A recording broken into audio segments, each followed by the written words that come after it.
지금은 아는 것이 힘이다. 시간입니다.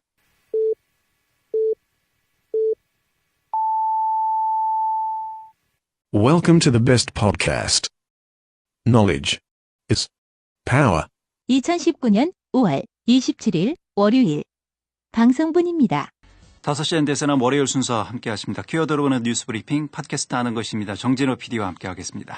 어서 오세요, 정 PD. 네, 안녕하십니까. 정진호입니다. 예.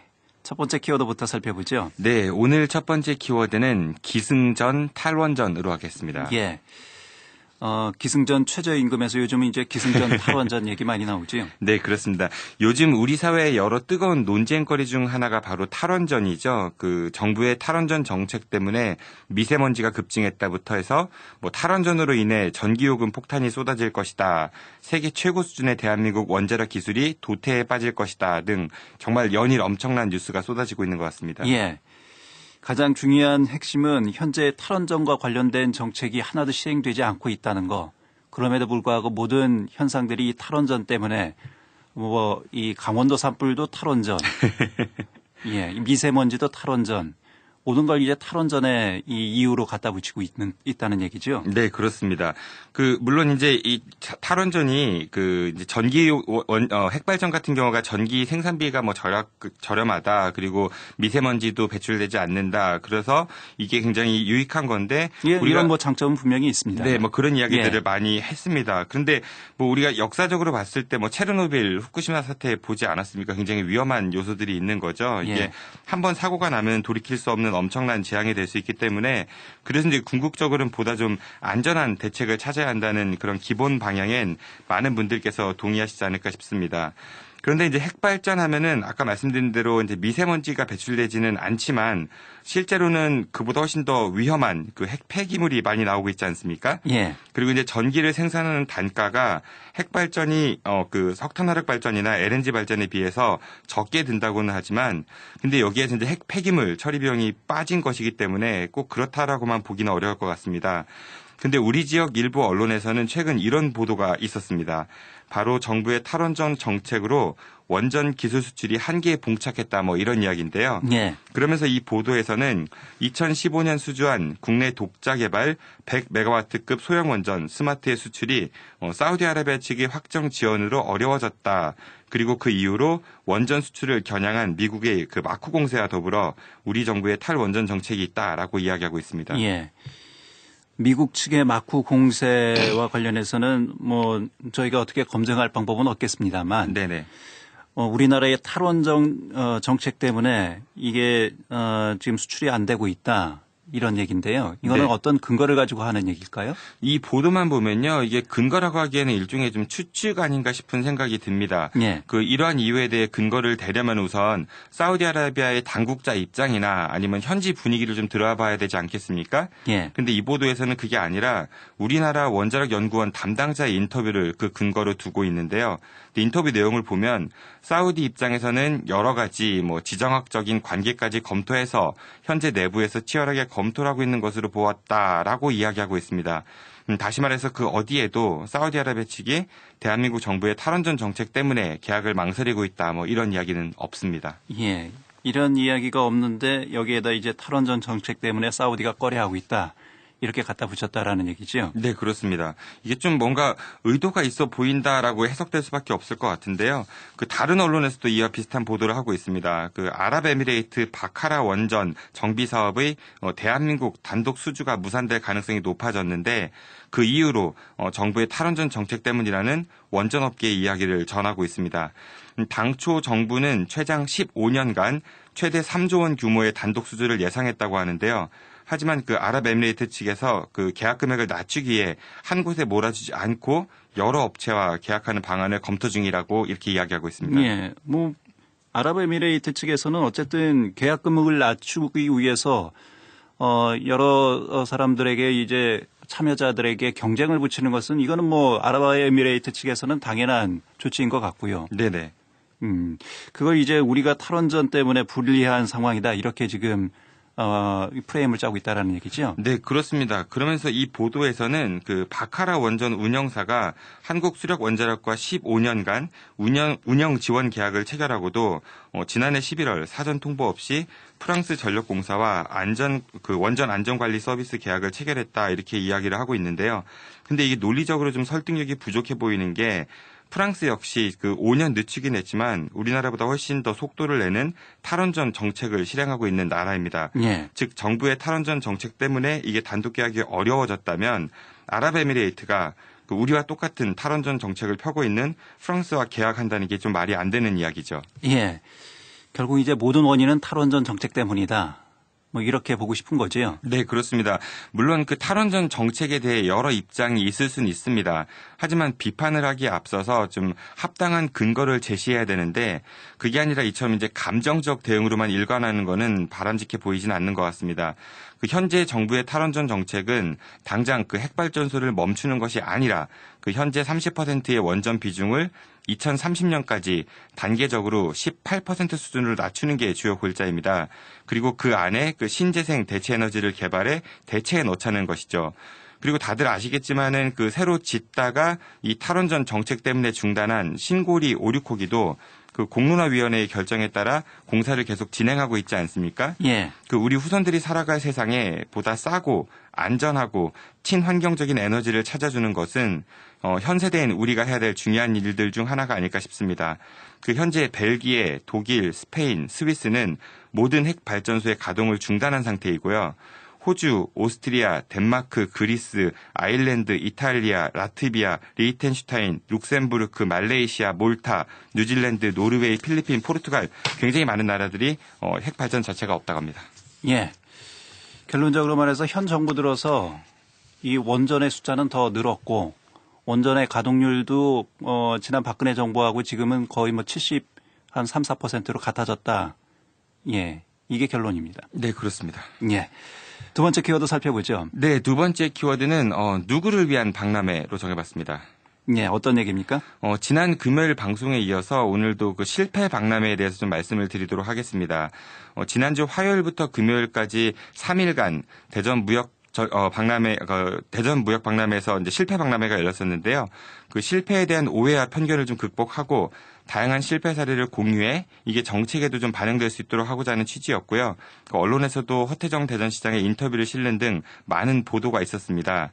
하지만 그 평일 주중에 이루어진 이 박람회에 과연 얼마나 많은 분들이 찾아왔을까라는 의문이 들기도 했다고 말씀드렸었는데요. 예. 이게 왜 평일 낮에 열리게 되었는지 그리고 행사 기획과 그 계약 과정은 어땠는지 등에 대해서 좀 오늘 말씀을 드리도록 하겠습니다. 예, 지난 시간에 또 간략하게 언급을 좀 했습니다만 이런 행사들은 통상 이제 주말에 해야 많은 사람들이 찾을 수 있지 않겠습니까? 네, 그렇습니다. 뭐 평일에 하면 이 직장인들은 갈 수가 없는 상황이고요. 네.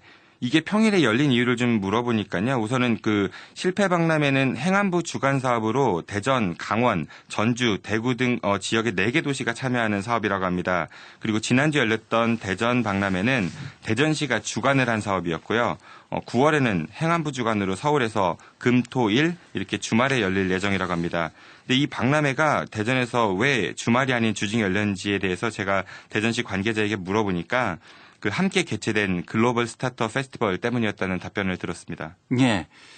글로벌 스타트업 페스티벌하고 같이 이게 열렸기 때문에 평일에 할 수밖에 없었다. 네, 그렇습니다. 이 대전시 관계자 말에 따르면은 이게 작년 말에 결정된 사안이었다고 합니다.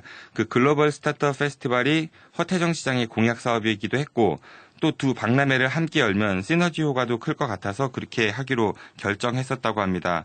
그리고 이 행사를 담당한 대전시 공동체 정책관은 올 1월에 신선될 부서이기 때문에 담당자들에게는 이 실패 박람회를 단독으로 열 권한이 없었다고 합니다. 예.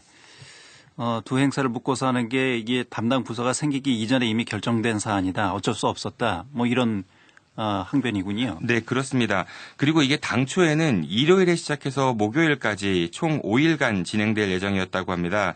그런데 이제 대관 업체인 대전무역전시관 측의 사정으로 어쩔 수 없이 화수목 이렇게 3일간만 진행되었다고 하는데요. 그래서 그 이유를 좀 물어보니까 이전에 이제 어떤 가수가 콘서트를 했었고 그 이후에 무대 해체 및 부스 설치를 해야 되는 시간이 필요해서 부득이하게 화수목 이렇게 3일간만 했다고 합니다. 예, 현장 상황 때문에 일정이 뭐 이렇게 잡힐 수밖에 없었다 이런 논리인데요.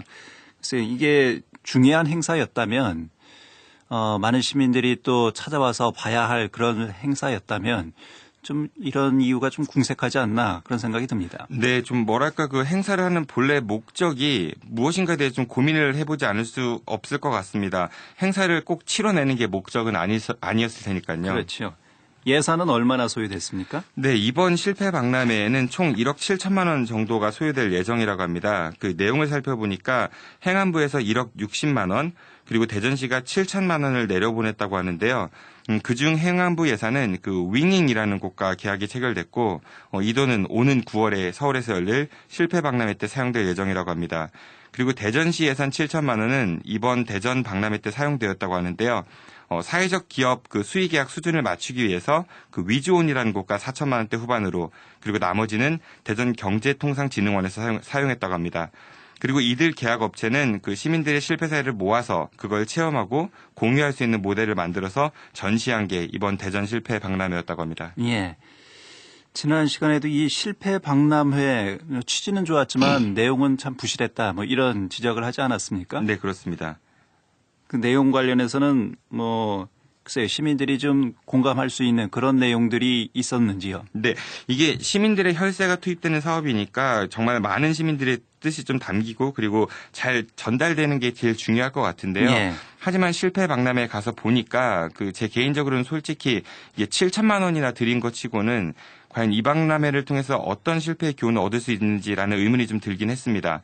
그 좋은 기획 의도로 시작된 이 사업이 정말 많은 분들과 잘 공유되었으면 좋겠다라는 바람에서 이 실패 박람회에 대한 취재를 시작했는데 그 막상 안을 들여다보니까 아직 해결해야 될 과제들이 참 많아 보였습니다.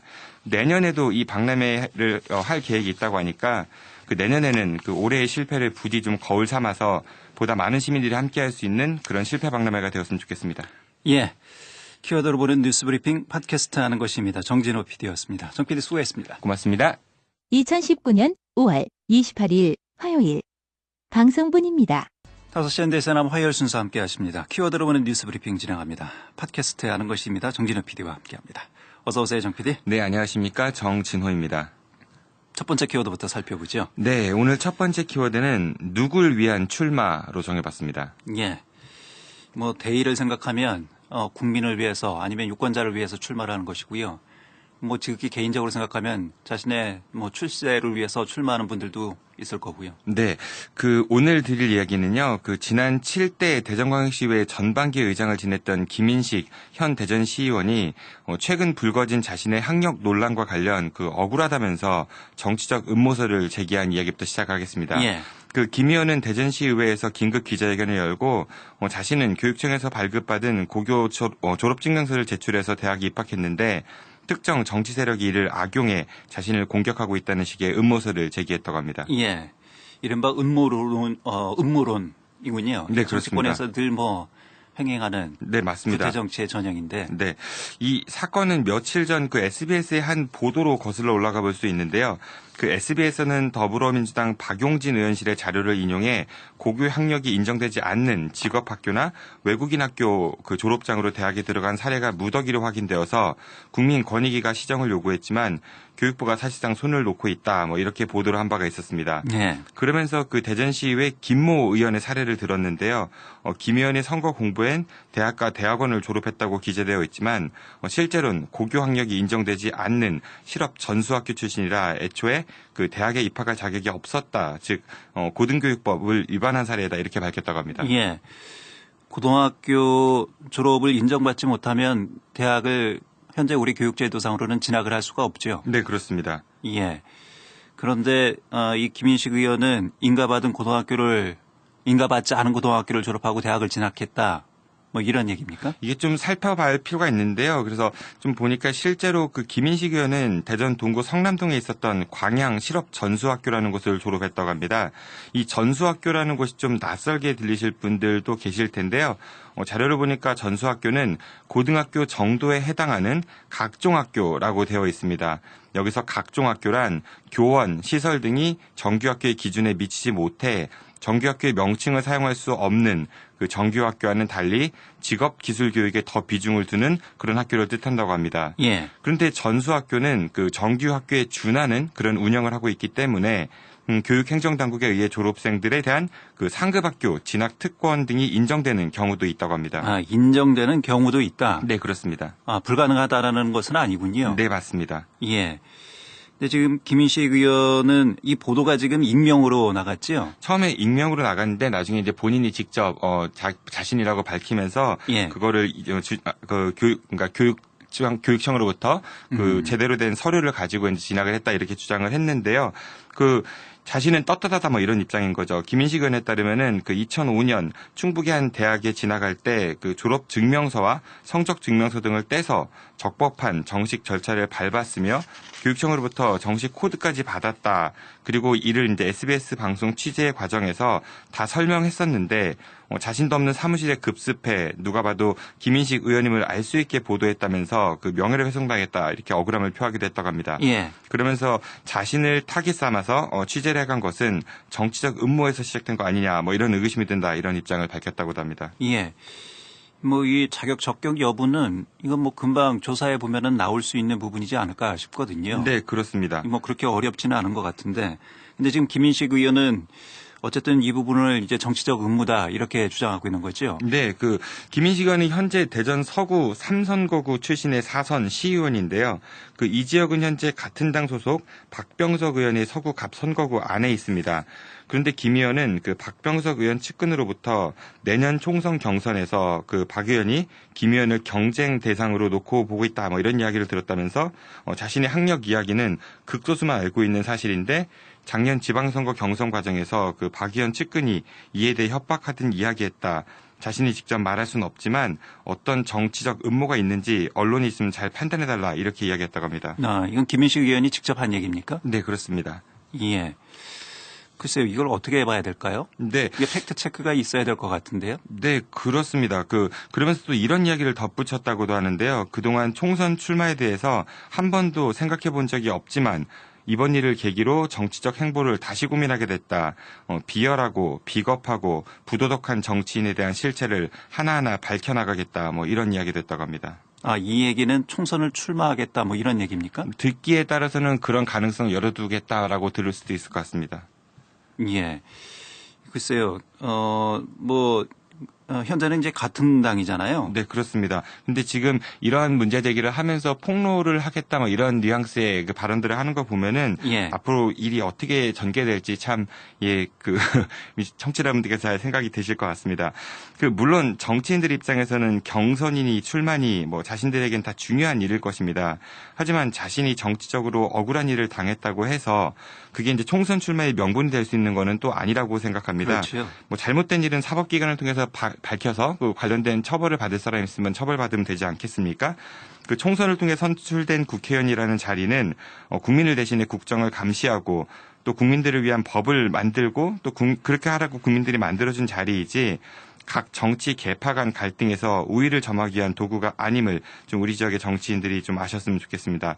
구의원 몇 선 했으니까 이제 시의원 할 차례다. 뭐 시의원 몇 선 했으니까 이제 구청장 할 차례다. 구청장 몇 선 했으니까 이제 시장 할 차례다. 이런 말들이 정치권에서 흔히 나돌고 있지 않습니까? 예. 하지만 그런 선출직 공직은 그 일부 정치인들이 나눠먹기식의 그런 정치적 욕심을 채우기 위한 자리가 아닌 국민들을 위해 일하는 각자의 공직임을 좀 부디 잊지 않았으면 좋겠습니다. 예. 두 번째 키워드 살펴보죠. 네, 두 번째 키워드는 역차별이라고 정해봤습니다. 예. 어떤 얘기입니까? 그 아나운서께서는 혹시 축구 좋아하시는지요? 예, 축구 좋아합니다.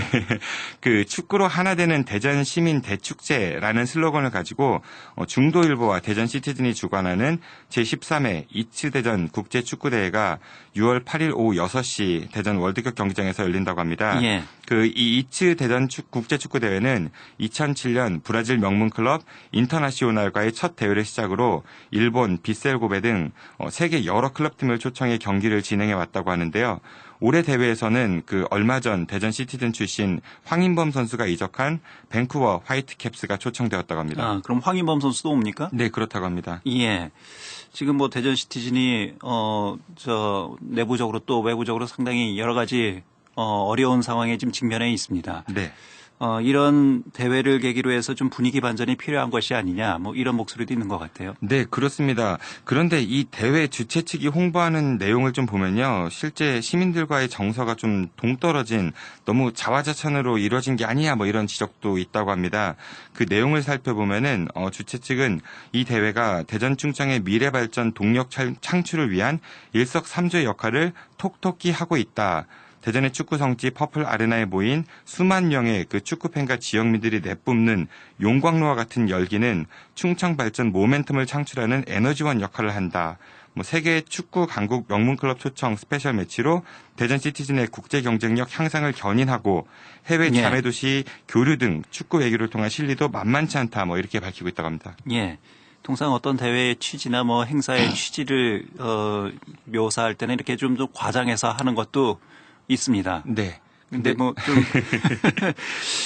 여러 가지 문장으로 봐서는 그렇게 깔끔한 문장은 아니네요. 근데 너무 과하면 오히려 좀 안 하니만 못하다는 이야기가 있는데 예. 그랬으면 하는 바람을 마치 현실처럼 묘사해서 좀 지나치지 않냐 이런 생각이 좀 들기도 합니다. 예. 근데 왜 키워드가 역차별입니까? 네, 혹시 그 올해 이 대회를 또 어떤 것과 엮었는지 아십니까 혹시? 어떤 대회하고 엮었습니까? 어떤 대회가 아니고요. 예. 대전 방문회와 또 엮었습니다. 대전 방문회 해의 행사의 일환으로. 네, 그 비슷한 취지인데요. 예. 이들은 이 대회가 2019 대전 방문회를 맞이하는 가운데 치러져 의미가 더 남다르다라고 홍보도 하고 있습니다.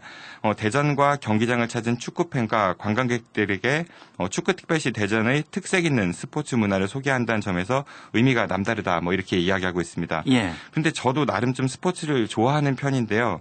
이들이 소개할 대전만의 특색 있는 스포츠 문화가 무엇인지 좀 솔직히 잘 모르겠습니다. 그래도 아무튼 이번 대회가 성공적으로 열리길 대전 시민의 한 사람으로서 진심으로 바라긴 하는데요. 대회 주최 측이 대전 방문회 특별 이벤트라고 하면서 대전 지역 이외의 그 거주자들에게는 무료 입장을 시켜주는 그런 파격적 행사를 한다고 합니다. 반면 대전 시민들에게는 성인 13,000원, 학생 8,000원의 입장료를 받을 예정이라고 합니다. 예. 대전 시민들은 유료고 대전 시민이 아닌 분들은 무료고. 네. 그래서 대전 시민들이 역차별 받는다 이런 얘기입니까? 네, 그렇습니다. 근데 만일 그 외부 입장객이 넘친다면은 그래서 매진이 된다면은 누구를 먼저 입장시켜야 될까요? 수입을 생각한다면은 돈을 내고 입장하는 대전 시민을 먼저 입장시켜야 될 테고, 예. 대전 방문회를 생각한다면 입장료를 안 내는 그런 외지인을 먼저 입장시켜야 될 테고, 이걸 정말 기발한 아이디어라고 볼 수 있는지 좀 상당히 의문스럽습니다. 아직까지 한 번도 매진된 적은 없죠. 관련해서 인터넷에 달린 댓글들을 좀 찾아보니까 예. 누구 머리에서 나온 발상인지 참 신선하다. 이것이 창조 경제다. 이런 다소 좀 조롱 섞인 의견들도 많았습니다. 예. 글쎄요. 이걸 어떻게 이해를 해야 될까요? 외집분들에 대한 대우로 이해를 해야 될까요? 아니면은 이 내부 사람들에 대한 차별로 이해를 해야 될까요? 굳이 그런 건 아닐 테지만요. 예. 물론 그 외부 관광객을 유치하는 일환으로 기획된 이벤트라고 우리가 이해할 수 있습니다만 수많은 그 축구 팬들과 지역민들이 내뿜는 용광로 같은 열기가 지역 발전의 모멘텀이라고 홍보했던 자신들의 말이 이러한 이벤트로 인해서 좀 차갑게 식어버리지는 않을까 하는 우려가 들기도 합니다. 그 공짜표나 아니면은 사정상 단체 구매를 통해 동원되다시피 하는 그렇게 사람 모으는 거 말고 이번 대회가 진짜 시민들이 원해서 자발적으로 찾아가 용광로에서 내뿜는 뜨거운 열기가 넘치는 그런 대회가 되었으면 좋겠습니다. 예. 그러기 위해서는 대전 시티즌이 좀 정상적으로 운영되는 게 가장 먼저 해야 될 일 아닐까 싶습니다. 예. 자, 키워드로 보는 뉴스 브리핑 팟캐스트 하는 것입니다. 정진호 PD였습니다. 정 PD 수고했습니다. 고맙습니다. 2019년 5월 29일 수요일 방송분입니다. 수요일 5시 엔데스남 함께 하십니다. 키워드로 보는 뉴스 브리핑 팟캐스트 하는 것입니다. 정진호 PD와 함께 합니다. 어서 오세요, 정 PD. 네, 안녕하십니까. 정진호입니다. 예. 첫 번째 키워드부터 살펴보죠. 네, 오늘 첫 번째 키워드는 양치기 공론화라고 정해봤습니다. 양치기 공론화 어떤 얘기입니까? 지난 3월 허태정 대전시장이 미국 출장길에 오르기 전 기습적으로 발표해서 그 지역사회를 좀 떠들썩하게 만든 일이 있었죠. 예. 바로 대전 서구 평촌산업단지에 LNG 발전소를 건립하는 양해각서를 그 대전시와 한국서부발전이 체결했다는 소식이었는데요. 이에 대해서 지역 주민은 물론이거니와 그 대전시 의회, 환경단체 등의 그 시민사회단체들이 크게 반발했던 바가 있었습니다. 예. 이에 허태정 시장은 그 LNG 발전소 유치 과정에서 주민들과 그 공감대를 형성하지 못했다는 점을 인정한다라고 하면서 유감을 표명했다고 합니다. 예. 이러한 중요한 사업을 시가 일방적으로 추진했다 해서 많은 비판이 있었는데 일단은 허 시장이 좀 한 발 물러난 셈인가요? 네, 그렇게 볼 수 있을 것 같습니다. 그 허 시장은 대전시청 브리핑실에서 정례 기자회견을 갖고 그 LNG 발전소가 기업 유치 등 그 지역 경제를 견인할 것으로 판단했다. 미래 에너지를 어디서 공급받을 것인가를 생각해 현존하는 에너지 중 가장 청정인 그 LNG가 낫지 않겠냐라는 원론적인 판단에서 이 사업을 추진했다라고 해명했다고 합니다. 예. 당초 대전시는 1조 7,780억 원 규모의 LNG 발전소 유치를 통해 3년 6개월간 8만 5천여 명의 일자리가 창출되고 또 658억 원가량의 세수가 증대, 그리고 약 460명이 대전으로 새로 이사올 계획이라는 점을 들어서 경제 유발 효과가 있다 이렇게 말하기도 했습니다. 하지만 예전 방송에서 말씀드렸던 바와 같이 그 이 일자리 창출은 발전소를 지을 때 생기는 그런 한시적인 건설 관련 일자리였고 실제 이제 신규 일자리는 발전 관련 전문직이 아니라 그 단순 일자리가 고작 35개 정도밖에는 되지 않는다고 했습니다. 예. 좀 효과를 과장해서 이렇게 발표했다 해서 역시 비판이 있었죠. 네, 그리고 658억 원 세수 증대도 30년 치니까 이게 이제 실제 1년에 22억 정도밖에 되지 않아서 많이 부풀려진 게 아니냐 뭐 이런 얘기도 있었습니다. 예. 그리고 경제 유발 효과도 효과지만은 이 LNG 발전소가 역시 뭐 석탄 화력 발전소보다는 덜하긴 하지만 미세먼지를 유발하는 그런 시설이잖아요. 네, 그렇습니다. 이게 말은 청정연료 복합단지지만 그 초미세먼지만 화력 발전에 비해 4분의 1 수준일 뿐 실제로는 그 총먼지와 미세먼지는 화력 발전소와 비슷한 수준이기 때문에 이게 과연 옳은 결정이었는가에 대해서는 많은 분들이 좀 동의하지 않았던 것 같습니다. 예. 이번 그 허태정 시장의 입장은 그러면 어떻게 해석을 해야 될까요? 이 사업의 백지화를 뜻하는 겁니까? 어떻게 받아들여지고 있나요? 유감스럽게도 아직 그거는 아닌 것 같습니다. 예. 대신 그 허 시장은 이 사업과 관련해 그 시민 여론을 들어보겠다면서 7월 정도에 공론화를 할 방침이라 이렇게 밝혔습니다. 공론화를 하겠다는 것은 그 월평공원처럼 공론화위원회를 구성해서 여기서 결정하겠다 이런 얘기인가요? 네, 그렇습니다. 그런데 이제 시민들의 의견을 들어보는 취지야 누가 나쁘다고 하겠냐마는 그 월평공원 공론화위원회 당시에도 여러 잡음들이 좀 많지 않았었습니까? 예. 그 위원회 구성부터 진행 방식에도 좀 진통이 있어서 결국 무산될 뻔하기도 했었고 또한 이제 공론화위원회에서 월평공원 보존 권고안을 채택했음에도 그 정림지구에 대해서는 개발 방침을 정했기 때문에 과연 이건 이제 믿어도 되는 것인가 하는 의구심을 갖는 목소리가 여기저기서 높다고 합니다. 예. 뿐만 아니라 허 시장이 결정하기 어려운 부분에 대해서 그 책임을 좀 회피하기 위해 이 공론화위원회를 일종의 그 출구 전략으로 사용하는 것이 아니냐 뭐 이런 비판까지 좀 일고 있다고 합니다. 예. 근데 월평공원 공론화위원회에서 결정한 사항도 이 대전시에서 번복한 사례가 있기 때문에 과연 글쎄요, 이 공론화위원회의 결정이 순수하게 또 대전시에서 받아들여질지 이 부분에 대한 회의를 갖는 분들도 분명히 계시지 않을까 싶습니다. 네, 그렇습니다. 그 만일 이번 평촌 산업단지 안에 LNG 발전소 건립 여부를 그 공론화위원회를 통해 결정한다면 지난 월평공원 공론화위원회 때의 오류를 좀 반복하지 말고 실제 인근 주민들과 그 대전 시민들의 의견이 잘 반영될 수 있도록 위원회를 구성하고 또 위원회 권고 사항이 나오면은 그 월평공원 때처럼 갈마지구만 해당되고 정림지구는 아니다라는 식의 그런 억지 주장하지 말고 좀 잘 수용했으면 좋겠습니다. 예. 알겠습니다. 두 번째 키워드 살펴보죠. 네, 두 번째 키워드는 사람 목숨이 장난입니까?로 정해봤습니다. 예. 사람 목숨이 장난일 수는 없지요. 네. 예. 그 대전 서구 갈마동에는 전국적으로 유명한 교회가 하나 있습니다. 그 바로 대전 중문교회인데요. 예. 이곳 담임 목사인 그 장경동 목사가 설교에서 했던 발언이 크게 논란이 되고 있다고 합니다. 예. 뭐 장경동 목사라고 하면 워낙 전국적으로 많이 알려진 분이지요. 네, 예능 프로그램도 출연하고요. 많은 프로그램에 출연하면서 대중 인지도가 상당히 높은 분이시잖아요. 네, 그렇습니다. 이분이 몇몇 설교 현장에서 이런 이야기를 했다고 하는데요. 예. 북한이 쳐들어왔다고 하자. 그것은 말도 안 된다. 왜?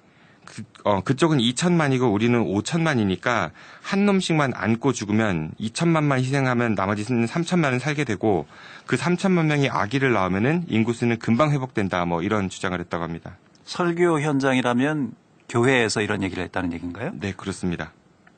글쎄요. 이게 어떤 이유에서 이런 얘기를 발언을 하게 된 것인지 그런 경위가 좀 파악이 됐습니까? 장경동 목사 같은 경우는 이제 우리 흔히 얘기하는 보수 기독교계라고 이야기를 많이들 하니까 아마 예. 관련해가지고 그런 안보 관련된 그 성격이 섞여 있지 않나 싶습니다. 이에 대해서 정말 여러 곳에서 비판이 쏟아지고 있다고 하는데요. 예. 개신교 단체인 평화나무는 장경동 씨는 모든 방송에서 하차하고 목사직을 내놓아야 한다. 한국교회가 아무리 타락해도 전쟁과 학살을 선동하는 수준은 아니었다라면서 장경동 목사를 강하게 비판했다고 합니다. 역사학자 전우용 씨 역시 자신의 페이스북을 통해 인류가 상상했던 어떤 사탄도 4천만 명을 죽이자는 말을 들으면서 아멘을 외친 신앙인들보다는 악랄하고 잔인하지 못했다. 아마도 지금의 한국은 지구상에서 가장 많은 사탄들이 서식하는 땅일 것이다 라고 지적하기도 했다고 합니다. 예. 각 분야에서 지금 비판의 목소리가 나오고 있는 듯 싶습니다. 네, 그렇습니다. 예. 글쎄요, 당사자야 이건 그냥 우스갯소리로 했다라고는 말할 수는 있겠습니다만 교회에서 목사직을 가지고 계신 분이 사람을 죽여라. 이거를 그냥 우스갯소리로 치부하기는 좀 그런 상황은 아닌 것 같습니다. 네, 이에 대해서 장경동 목사는 연평도 포격 사건 직후 안보와 애국심을 강조하기에 한 우스갯소리, 즉 농담이었다고 해명했다고는 합니다. 예. 하지만 장 목사의 이번 발언은 한 차례가 아닌 복수의 곳에서 몇 차례 더 있었다고도 합니다. 예, 반복적으로 했다라는 얘기군요. 네, 그렇습니다. 이 장 목사가 죽어도 된다고 한 4천만 명의 한 명 한 명은 모두 누군가의 부모, 형제, 자녀로 각자가 다 소중한 존재 아니겠습니까? 예. 그런데 이걸 성직자라는 사람이 아무렇지도 않게 죽어도 된다는 식의 발언을 했다는 거는 그리고 그런 이후에 어떤 사과도 없이 그냥 농담이었다라는 식의 발언은 좀 도저히 묵과할 수 없을 것 같습니다. 그런데 이제 장경동 목사의 막말은 이번이 처음이 아니었다고 합니다. 2008년에는 불교가 들어간 나라치고 잘 사는 나라가 없다. 스님이 하는 일은 연불하고 시주자로 들고 얻어먹고 사는 것일 뿐 불교가 아무리 훌륭해도 얻어먹고 산다. 스님들 쓸데없는 짓 하지 말고 예수 믿어라. 라는 불교 폄하 발언도 있었다고 하고요. 예. 기독교 믿지 않는 자는 애를 낳지 마라.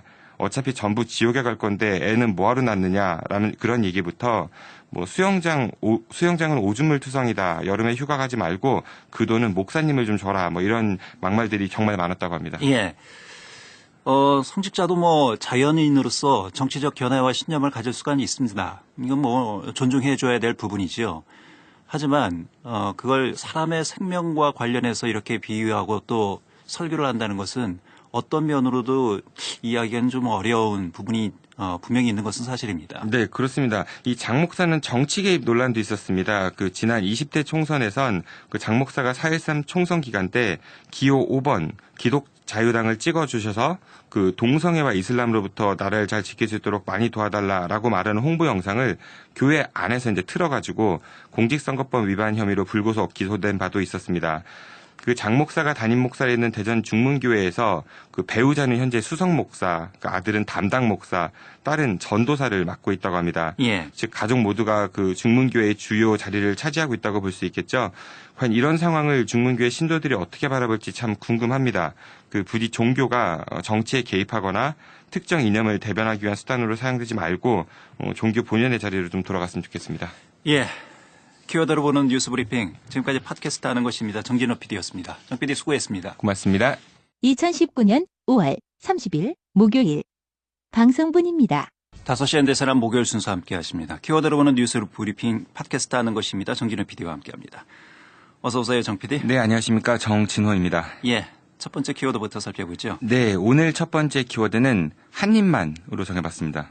예, 뭘 한 입만 달라고 하는 겁니까? 그 보통 아이들이 뭔가를 먹을 때 어른들이 그거 좀 뺏어 먹으려고 하면은 한 입만 뭐 이런 말을 하곤 하죠. 예. 대전 지역 초등학교장들의 갑질과 비리 의혹이 잇따라 제기돼 대전시 교육청에 감사를 벌이고 있다고 합니다.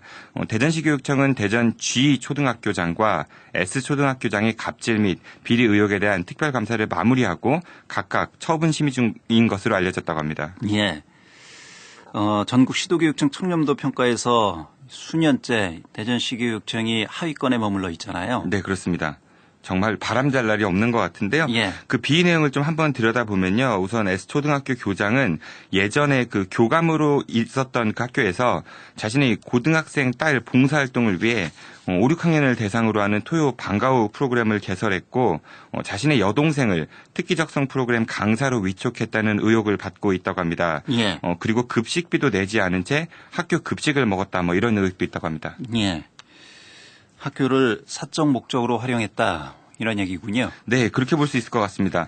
그런데 이후 교장으로 발령받은 S초등학교에서는 이런 문제가 더욱 심각해졌다고 합니다. 이 교장은 학교 보건실 예산으로 찜질팩, 저주파 치료기를 구입해서 개인 용도로 사용했고 돌봄교실 예산으로는 교장실에서 사용할 티스푼, 포크, 과도, 도마 등을 구입했으며 자신이 또 한국화를 배우겠다면서 물감, 붓, 물통, 팔레트 등을 학교 예산으로 구입해서 사용했다 뭐 이런 의혹도 받고 있다고 합니다. 예. 뿐만 아니라 위클래스 두드림 사업으로 기초학력 부진 학생들에게 제공할 간식을 간식의 종류와 양까지 지정하면서 자신에게도 가져와라 뭐 이렇게 지시를 했다고 하고요. 아울러 돌봄교실 간식도 자신에게 가져오라고 지시했다고 합니다. 예. 이에 대해 해당 교장은 간식을 아이들에게 나눠주기 위해 갖고 오라고 한 것뿐이다 뭐 이런 취지의 답변을 했다고 합니다. 예. 이게 사실이라면 글쎄요. 남 먹는 거 빼앗아 먹는 것만큼 치사한 일은 없는 것 같지 않습니까? 네. 만약에 아이들을 나눠줄 요량이라면 교장 선생님이 직접 사비로 사셔서 주셔도 됐을 것 같은데요. 더군다나 아이들이 먹을 건데요. 네, 그렇습니다. 예. 제가 다 부끄러워지는 것 같습니다. 근데 문제는 또 이뿐만이 아닙니다. 이 교장은 돌봄교실, 학습 도움실, 예술 동아리 운영에 필요한 물품을 구매할 때 특정 업체를 지정하면서 담당 교사에게 그 업체의 이제 전화번호까지 제공해서 구매를 강요했다고 합니다. 예. 특히 돌봄교실 소파와 가구를 구입할 때는 본인이 지정한 업체가 선정될까지 담당 교사에게 끊임없이 압박을 가했다고도 합니다. 그리고 이제 공익근무 요원에게는 금요일마다 교장실 난 화분 50여 개를 화장실로 옮겨서 물을 주도록 하게 했고 또 교무실에 근무하는 교무실무원에게는 교장 개인의 은행 업무 등을 대신하도록 지시했다 뭐 이런 의혹도 있다고 합니다. 예. 요즘 개인 회사 사장이라도 이렇게 마음대로는 하지 못할 텐데요. 네, 그렇습니다. 예, 어떻게 공공교육기관에서 이런 일들이 벌어질 수가 있죠? 네, 굉장히 답답한데요. 예. 또 다른 G초등학교 교장 역시 돌봄교실 특기적성 강사를 임의 선정, 특정 교구 구매 강요, 학교 예산으로 구매한 물건을 개인 목적으로 사용, 묘목 구입 시 특정 업체와 수의계약을 하게 하는 등의 의혹으로 대전시 교육청의 감사를 받고 현재 처분심의위원회를 기다리고 있다고 합니다. 많은 분들께서 학창 시절 교장 선생님을 존경의 대상으로 여겨왔었었죠. 근데 이제 존경의 대상이라는 이미지가 어찌 보면은 학생들이나 교사, 학부모 스스로 우러나왔던 마음이기보다는 그렇게 해야 된다는 그런 주입식 교육 때문이 아니었나 이런 생각도 들기도 합니다. 사실 많은 교장 선생님들이 이런 몰지각한 일부 교장 선생님들 때문에 매도를 당해서 좀 억울해하실 측면도 분명히 있을 것 같긴 한데요. 하지만 수십 명의 학생들이 모여서 수업받고 생활하는 교실 한 켠과 맞먹는 크기의 교장실을 혼자 사용하시는 교장 선생님들께서 그러한 권위와 대우를 받는 것이 당연히 위에서 군림하는 것이 아닌 학교 운영을 잘 하시고 또 그만한 책임을 지셔야 한다고 하기 때문에 제공되는 그런 대우임을 아셨으면 좋겠습니다. 예. 두 번째 키워드 살펴보죠. 네, 두 번째 키워드는 출대전으로 정해봤습니다. 출대전이요? 네네. 무슨 뜻입니까? 성서를 보면은 출애굽이라는 말이 있죠. 예, 예. 노역의 땅 애굽을 떠나 약속의 땅 가나안으로 출발한 사건을 뜻하는 건데요. 이 출애굽을 영어로 하면 바로 엑소더스입니다. 예. 여기에 사용해서 오늘 두 번째 키워드는 출애굽이 아닌 출대전입니다. 예. 인구 감소 얘기를 하려고 하는 거군요. 네, 그렇습니다. 예. 참여정부 때 공약이었던 세종시가 출범한다고 했을 때 많은 대전 충남 지역민들은 일제히 환영 입장을 보였었죠. 그 정부의 주요 행정기관이 우리 지역으로 오게 되면은 지역 발전에 도움도 될 것이고 또 집값이 올라서 내 재산도 오를 것이다라는 희망이 이제 주된 이유가 아니었나 싶습니다. 그런데 2012년 7월 세종시가 행정중심 복합도시로 출범하면서 대전 전입 인구가 눈에 띄게 줄기 시작했고요. 2014년부터는 내리 6년째 인구 감소 현상이 이어지고 있다고 합니다. 그래서 152만 명을 육박했던 대전시의 인구는 작년 2월에 150만 명이 붕괴되었고 통계청 발표 기준 올 4월 대전의 인구수는 148만 5,509명이 되었다고 합니다. 예.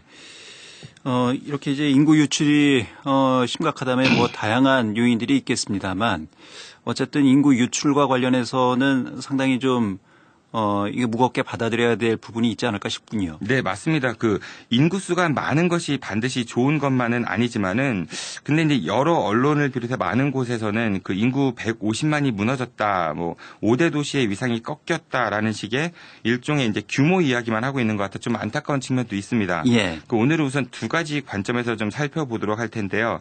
그 인구수가 많으면 그 생산 가능 인구수도 많아지기 때문에 지역의 GDP 즉 전체 생산량은 증가할 수밖에 없겠죠.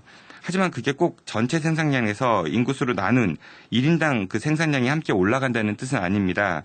그 예를 들어서 10명이 100만 원을 생산했을 때와 5명이 70만 원을 생산했을 때 전체 생산량은 10명이 생산한 100만 원이 높지만 이거를 1인당 생산량으로 따져보면은 5명이 70만 원을 생산했을 때의 14만 원이니까 그 10명이 100만 원 생산했을 때의 10만 원보다 절반 가까이 높아지는 걸 확인할 수 있을 겁니다.